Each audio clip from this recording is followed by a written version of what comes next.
Саламатсыздарбы? Эфирде жогорку кеңештин депутаттарынын жума ичинде көтөргөн маанилүү маселелерин баяндаган парламент берүүсү. Алды менен бүгүнкү чыгарылыштан кыскача баяндайбыз. Айттырбай келген кырсык. Төрага Нурланбек Шакиев Аксы районундагы селден жабыркаган элден кабар алды.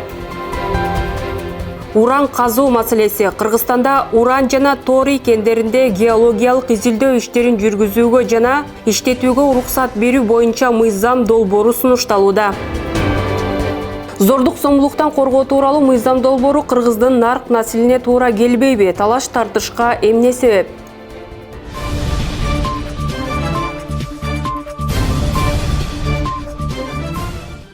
Жогорку кеңештин төрагасы Нурланбек Шакиев Аксы районундагы селден жабыркаган жарандардан кабар алды. Иш сапардын алкагында төрага Аксы районундагы Каракамыш айыл аймагына караштуу Жүзүмжан айылында болуп, Кара Суу айылында жайгашкан Кезарт сайындагы жагдайды жеринде көрдү. Шакиев селдин кесепетинен турак жайлары жабыркаган Ири Булуң, Кара Суу жана Кызыл Туу айылдарынын тургундары менен баарлашты.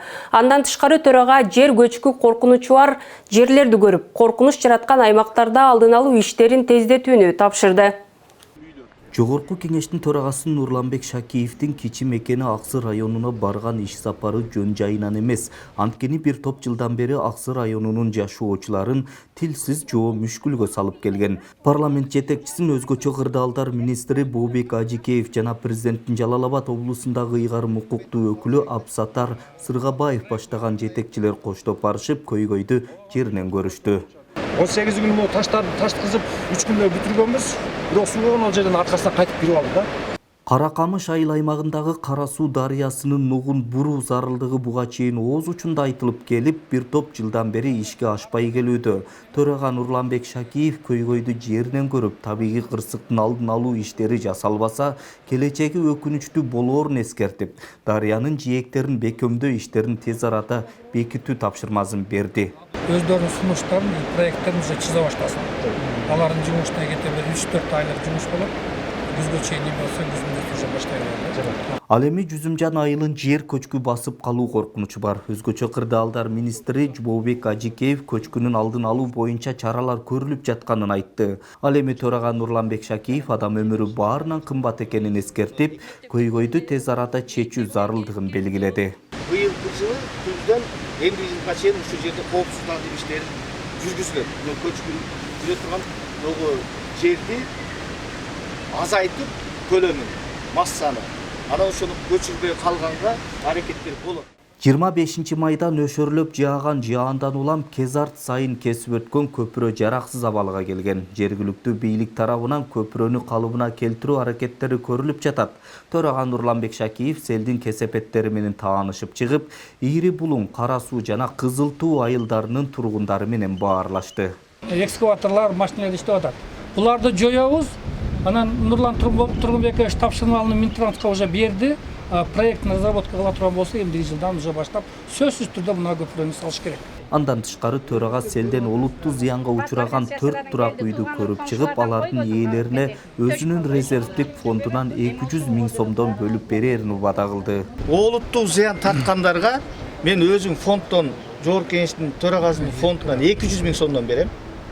Андан мындай олуттуу эмес зыян тарткандардыкын көрөмүн. 50 000, 100 000 берем. Мен сөзсүз ошо келип жеңилин жерден орун колдон алайын деп келдим. Мен жөн эле силер менен сүрөткө түшкөнү келген жокмун мен. Айыл тургундарынын арыз муңун уккан төрага аталган чөлкөмгө тез жардам унаасын жакынкы аралыкта чечип бере турган болду.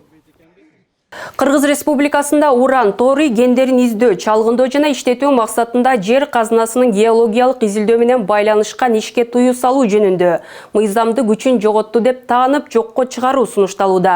Министрлер кабинети мындай кадам экономикага өсүш алып келет деп ишендирүүдө. Деген менен кен казууда экологиялык коопсуздукка өзгөчө көңүл буруу талабы айтылууда. Аталган мыйзам долбоору эмне себептен кооптонуу жаратууда? Кененирээк кийинки репортажда. Мыйзам долбоору боюнча баяндама жасаган министр Мелис Тургунбаев өлкөдө пайдалуу кендерди казууга уруксат берүү аркылуу экономика алдыга жылаарын ырастоодо. Башкача айтканда, кошумча өндүрүштөр ачылып, жумуш орундары түзүлмөкчү. Өкмөт кызыл омпол кени казылса айлана чөйрөгү жана калктын саламаттыгына эч кандай зыян келбейт деп билдирди. Урматтуу депутаттар, бул жерде биздин максатыбыз уран торийди казуу эмес, башка элементтерди, тоо кен байлыктарын, мен жана атап айткандай, титаномагнетит, марганец, күмүш, алтын, молибден, литий, кобальт бүгүнкү күндөгү дүйнөдө суроо талап өсүп аткан ушундай кен байлыктарыбыз жатат. Бүгүнкү күндө булардын бири дагы мындай же изилденбей, же мындай казып алынбай, же мындай чалгындоо иштери жүрбөй жатат ушул мыйзамдын айынан. Эгерде ушул мыйзам иштеп калган болсо, ошо 83төн ашык кен чыккан жерлерди биз иштетүүгө мындай жол ачылмак. Учурда республикада уулуу жана радиоактивдүү заттар көмүлгөн 92 калдык сактоочу жай бар. Алардын 36-сы түштүктөгү Майлуу Суу шаарында. Комитет жыйынында кен казууда экологиялык коопсуздукка өзгөчө көңүл буруу талаптар айтылды. Депутат Айсулуу Мамашова уулуу заттар сакталган жайда жашаган жарандар рак илдетине көп чалдыгып жаткандыгын айтып чыкты. Бирден бир түз байланыш бул ушул экологиялык абал да. Буга чейин да изилдеп көргөнбүз. Ушул онкология менен ооругандардын бүгүнкү күндө билесиздер, балдар дагы оорушат. Тилекке каршы онкология деген оору эч кимди мындай сактабайт, эч ким жашын да карабайт экен. Бирок ушул ошол эле Google'ды кайра ачсак, бирден бир эң небезопасный жерлердин бири Майлуу Суу болуп саналат да, дүйнө жүзү боюнча.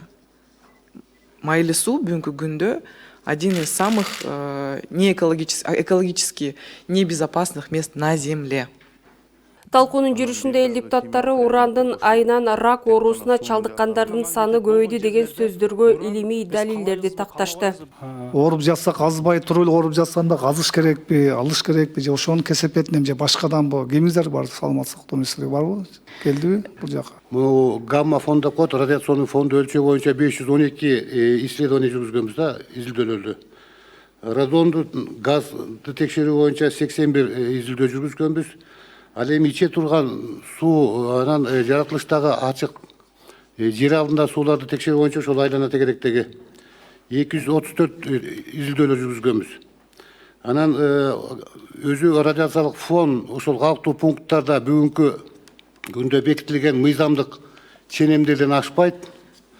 Радон деген газдын бөлүнүп чыгышы дагы ошол мыйзамдык ченемдерден ашпайт. Ал эми иче турган суу болсо баардык калктуу пункттарда бүгүнкү күндө иче турган суунун коопсуздугу боюнча техникалык регламент мыйзамы бар, ошонун көрсөткүчүнөн ашпайт да. Мамлекет үчүн калктын ден соолугу биринчи орунда болушу керек деген депутат Кубанычбек Самаков эл арасындагы бул жагдай боюнча түшүндүрүү иштерин жүргүзүү сунушун айтты. Жерлерге барып, жеринде жооп берип, ошол жердеги элдин түшүнүгүн азыр бизге түшүндүрүп бергендей кылып түшүндүрүп берсеңер деп ойлойм да. Анткени нааразычылык көп түшүнбөстөн чыгат.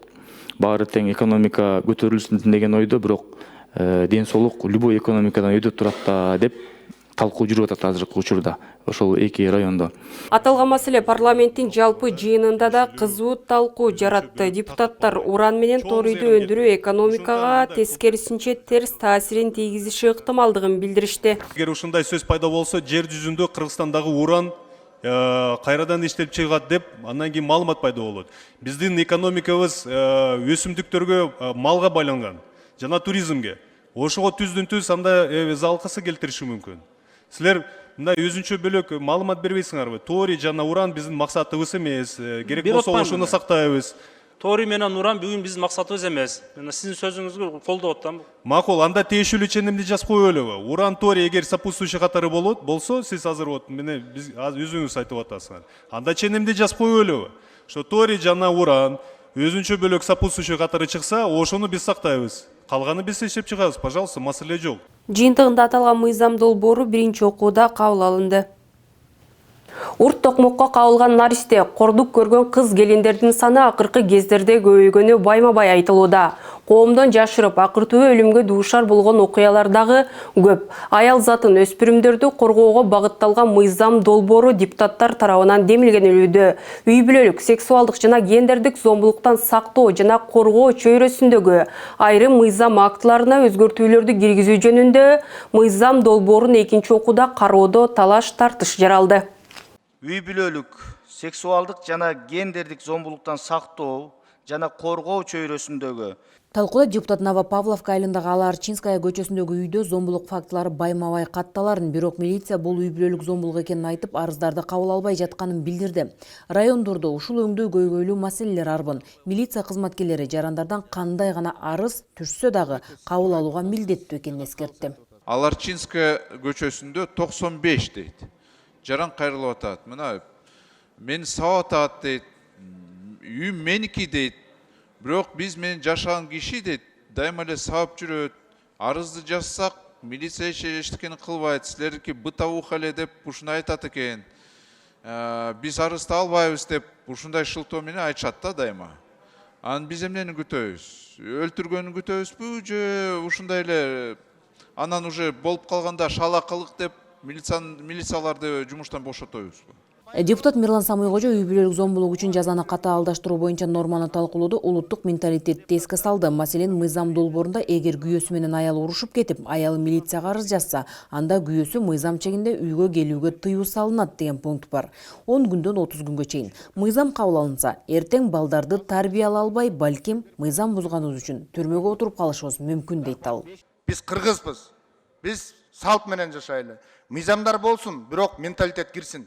Салт кирсин, нарыкка карап жашайлы, ата бабабызга карап жашайлы. Эртең балаң менен келиниң урушуп кетсе, балаңды куалап үйсө 30 күн. Сенин келиниң кайсы бети менен сени менен жашайт? Же болбосо атасы, энеси, келини менен кантип бир күн 30 күн ошол чогуу үйдө жашай беришет? Эми ушуга чейин болгон бул болбой калат, урматтуу туугандар. Биз ушуга мен ойлойм, муну кайра артка мыйзам ээлери кайтарып алсаңар жакшы болмок негизи. Төраган Нурланбек Шакиев кыргызды кыргыз кылган каада салт, нарк насил, үрп адат, улууну жана башкаларды сыйлоо жазылбаган мыйзамдан дагы жогору адеп ахлактары бар экенин белгиледи. Үй бүлөлүк маселеге келгенде кыргыз элинде улуттун өзүнүн жазылбаган мыйзамдан жогору адеп ахлактары бар. Туп-туура айтат. Эгерде ушул мыйзамдын негизинде боло турган болсо, анда атасы баласы менен, күйөөсү аялы менен соттошуп жатып калабыз да. Ушул нерселерди эске алайлы. Кыргыздын каада салты бар, мыйзам албетте мыйзам менен жашайбыз. Бирок мыйзамдар биздин менталитетти эске алыш керек да. Мен муну толук колдойм. Депутаттар ар дайым шайлоочулардын көйгөйлөрүн чечүүдө талашып тартышуу менен алардын кызыкчылыгын алдыга коюп келишет. Депутат Надира Нарматова бул мыйзам эркектердин үй бүлөгө болгон жоопкерчилигин күчөтүү менен эне баланы сыйлоого багытталганын айтты. Антпесе көмүскө кыз келин тестиелердин азап тартып, акыры өлүм менен аяктаган үрөй учурган окуялар көптүгүнө токтолду. Каада салт, нарк насил болсо, жазылбаган мыйзамдар боло турган болсо, анда эмне үчүн күндүгө үй бүлөдөгү аялдардын, балдардын энеси менен кошуп балдар да азап чегип, өлүп, атылып, кесилип, жок болуп кетип аткандыгын, өлүм менен жыйынтыкталып аткандыгын эске албайбыз. Бул деген эркектердин жоопкерчилиги жөнүндө гана нерсе болуп атат. Ошол мыйзамды биз мыйзам менен шайкеш келтирип берсек, реалдуу жашоодогу болуп аткан көрүнүштөрдө, ошондон кийин жоопкерчилик пайда болот. Сөзсүз эле чекеден бардыгы көчөдө калып калбайт. Үй бүлөгө болгон эркектердин жоопкерчилиги жогорулайт. Жыйынтыгында депутаттар көпчүлүк добуш менен демилгечилерди мыйзам долбоорунан баш тартууга же аны кайра иштеп чыгууга кайтарууга чакырды. Транспорт, коммуникация, архитектура жана курулуш комитети укук бузуулар кодексине сунушталып жаткан өзгөртүүлөр туурасындагы мыйзам долбоорун талкууга алды. Аталган мыйзам долбоору Борбор калаада жана башка шаарларда рекламалык көрнөктөрдөн тартып, таштандыларга чейин терс көрүнүштөрдү иретке келтирүү, айып пулдарды салуу, жергиликтүү мамлекеттик органдардын таасирин күчөтүү максатын көздөйт. Мыйзам долбоорунун авторлорунун бири Тазабек Икрамовдун айтымында, Бишкек же Ошко кирип баратканда сырттан келген туристтерди иренжите турган көрүнүштөр арбын. Өйдө төмөн илинген, көргөн адамдардын кайыс кыла турган көрнөктөр, эки жагын карабай түкүрүнө бергендер, чачылган таштандылар көзгө урунат. Ар бир мамлекеттин борбору өлкөнүн тарыхы, маданияты жана улуттук өзгөчөлүгүн чагылдырган визиттик карточкасы десек болот да. Биз бул мыйзамды чыгарып аткандын эң бир мааниси бүгүнкү күнү биздин жарнамалар, ошол жердеги жазылган жарнамалардын, рекламалардын бардыгы туура эмес жазылышта, же болбосо бир абдан бир мындай биздин келген Бишкек, Ош шаарыбыздагы туристтерибизге абдан бир мындай көзүнө начар мындай көрүнгөн, ошондой эле мындай туура эмес жазуулар.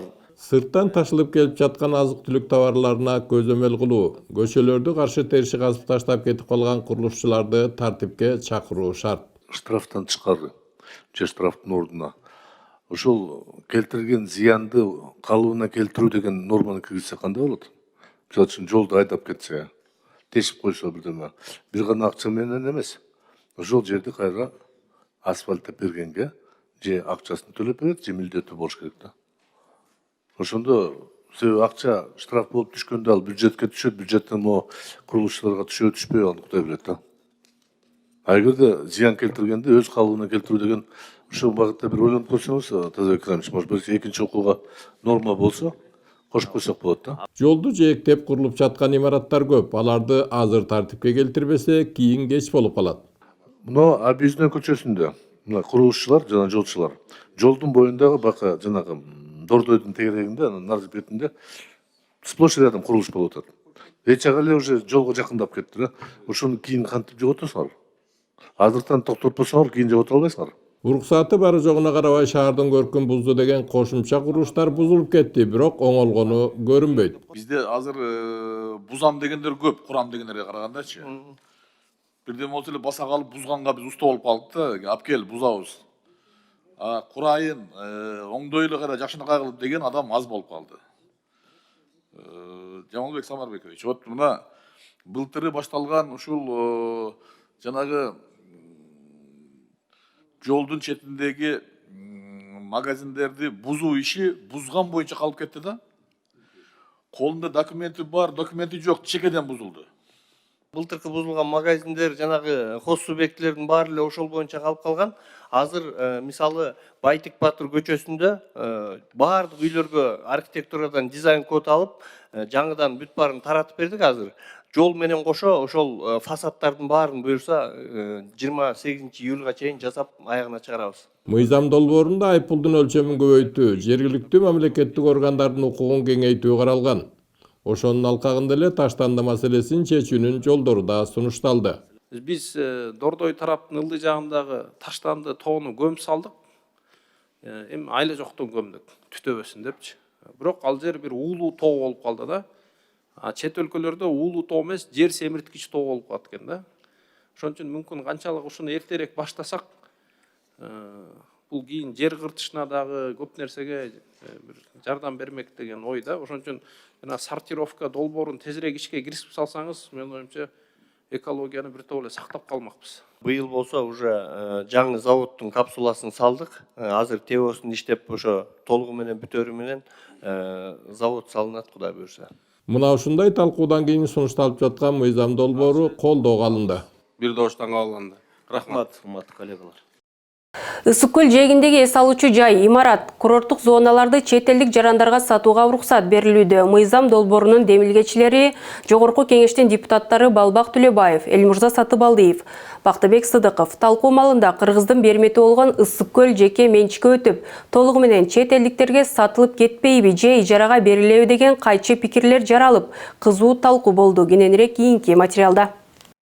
Демилгечилер мыйзам долбоору жагымдуу инвестициялык маанайды түзөрүн, чет өлкөлүктөргө рекреациялык объекттерге менчик укугун жана пайдаланууга берүү менен байланышкан түзөтүүлөр киргизилип жатканын ырастады. Ысык көл экологиялык, экономикалык тутумун туруктуу өнүктүрүү жөнүндө, Кыргыз Республикасынын мыйзам өзгөртүүлөр киргизүү жөнүндө Кыргыз Республикасынын мыйзам долбоорун экинчи окууга сунуш кылат.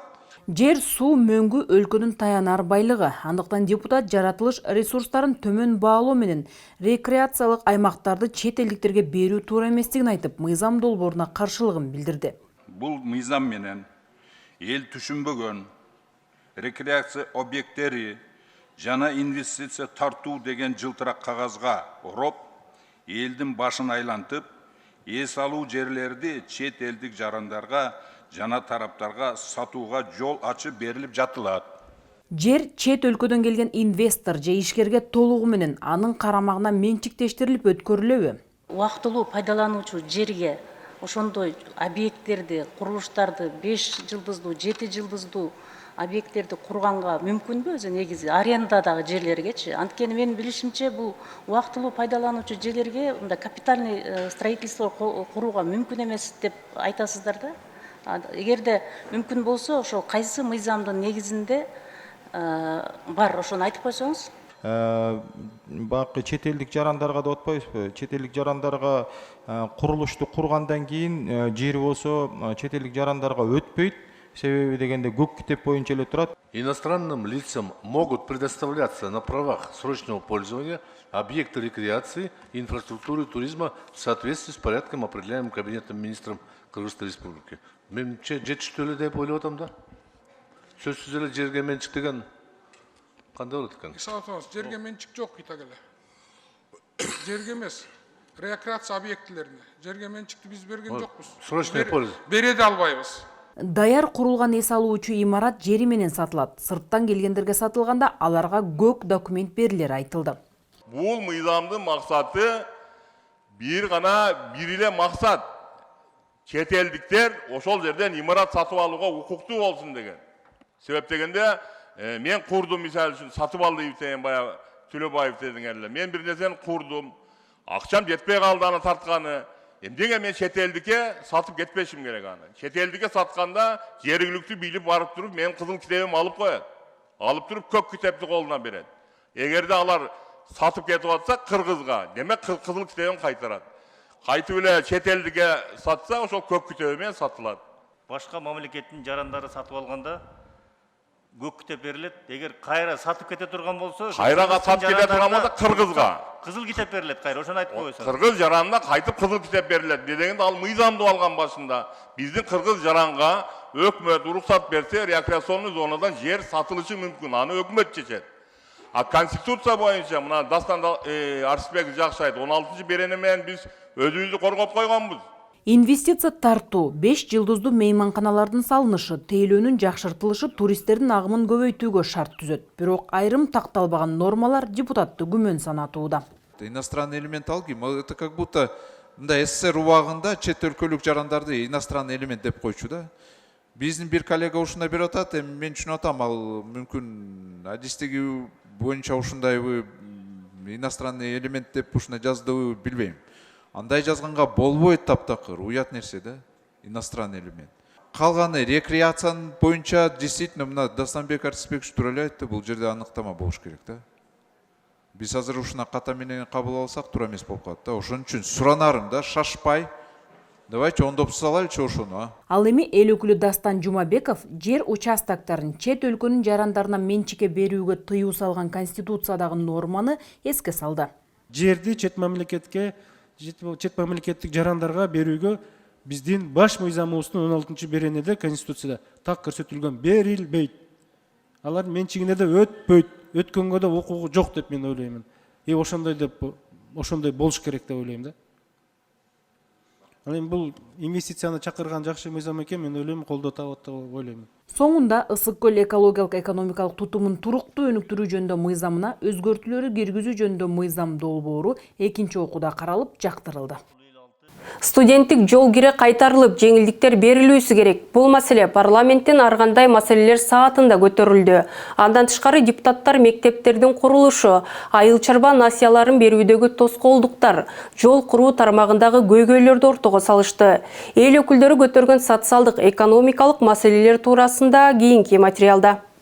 Студенттер үчүн самолетто учууга да жеңилдиктер болсо жаман болбосо эле. Ошол эле маалда Ош-Стамбул каттамынын жабылып калганы жүргүнчүлөр үчүн кошумча түйшүк жаратууда.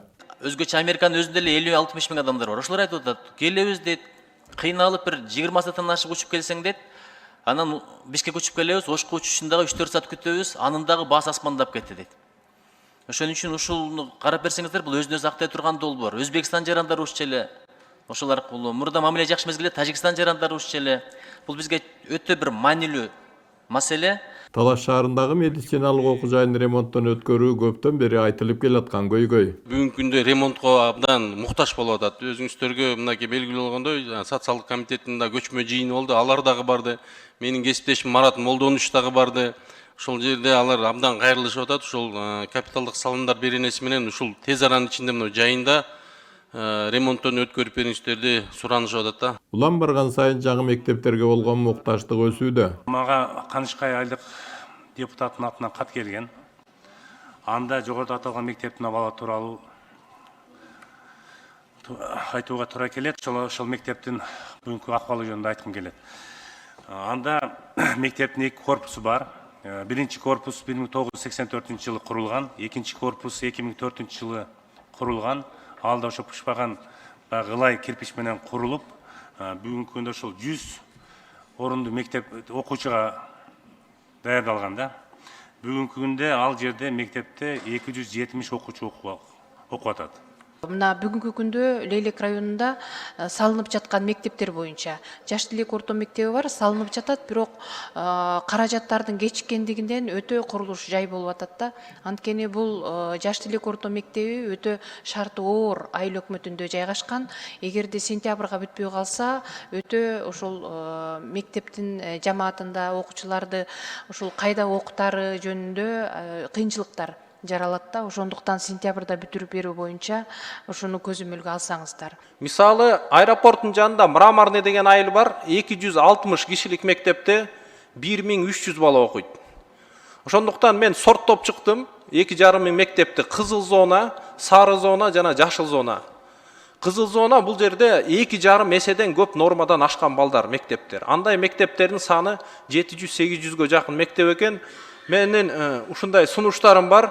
Урматтуу коллегалар, эми Кыргызстандын ар бир баласы бизге маанилүү, регионуна карабай, башка нерсесине карабай, анан албетте депутаттардын, партиянын, адамдардын авторитетине жараша ар кандай курулуп жатат мектептер. Бирок биз ушул муктаждыкка жараша, зонага жараша курсак. Таза сууга болгон мукташтыкты жою аракеттери көрүлүп жаткан менен таза сууга зар болгон айылдар дале арбын. Аксы районунун Аксуу айылынын аймагынын Аксуу, Аксай, Коргон дөбө айылдары, ошондой эле Аксы районунун Уч Коргон айыл өкмөтү. Бул айыл өкмөттө, Уч Коргон айыл өкмөтүндө мисалы 25 миңге жакын калк жашайт. Ал эми Аксуу айылында 8 миңге жакын. Ошондуктан бул маселени дагы ошо көңүл жордону буруп койсоңуздар, бул боюнча калктын мына ушул айылдын тургундары 2 жолу курултай болду бизде. Ошо 2 жолу курултайда дагы эң орчундуу маселе катары көрүп президентибизге да кайрылган да. Автожолдорду оңдоо маселесинде да чечилбей жаткан көйгөйлөр четинен чыгат. Жолду мына кээде келип баштап коет, 3 километр жасап кайра кетип калат. Канчадан техниканы алып келет, эме болуп, убара болуп. Ошону бират эле бүтүрүп таштаса деген ойда. Алып эле ушу башынан аяга чейин бүтүрүп таштаса, ошондо тоңдун үстүн көрөнү бүт баардык жакшы жолго ээ болот эле. Ошону менен кошо ошол жерде Четинде деген айыл бар.